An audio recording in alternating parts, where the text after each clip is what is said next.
hidup dia, mak bapak dia pun bila orang sebut pun sekali pun dia tak pernah terasa. Dia boleh gelak-gelak kat belakang. Awak betul-betul nak cakap kan?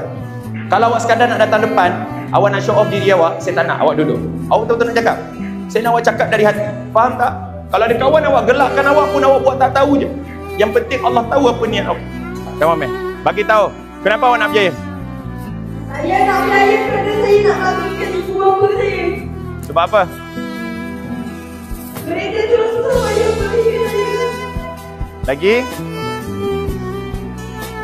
Mereka pilih saya.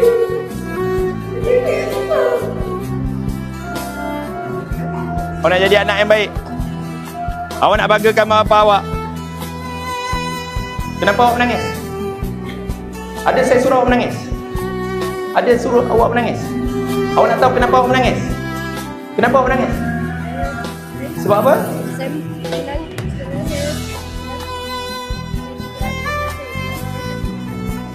Bukan.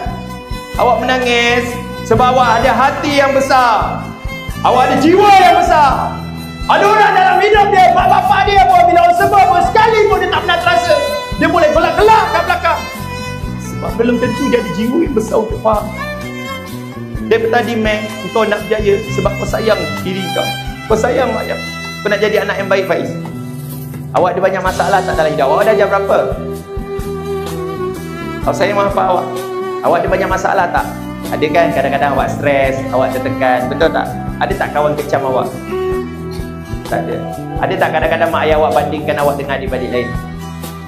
Ada. Apa perasaan awak bila mak ayah awak bandingkan awak dengan adik-adik lain? Kecewa.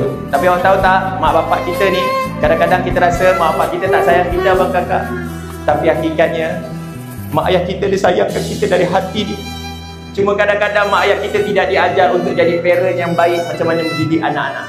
Mak bapak kita, abang kakak kadang-kadang dia berkasar dengan kita. Tapi hakikatnya dalam hati seorang mak dan ayah tak pernah sekali pun dia benci anak-anak dia. Kadang-kadang dia memberontak. Mak ayah kita cakap macam tu sebab apa? Sebab dia malu dengan diri dia. Sebab dia bukan seorang mak dan ayah yang baik. Hari ini Faiz, kamu nak jadi anak yang baik. Saya nak kamu cakap kuat-kuat, aku nak berjaya, aku nak banggakan mak ayah aku nak jadi anak yang baik. Sampai semua kawan awak dekat sekolah ni berikan tepukan yang paling gemuruh. Doakan awak. Come on, lepaskan sampai kawan awak berikan tepukan. Come on. Aku nak berjaya. Aku mesti membanggakan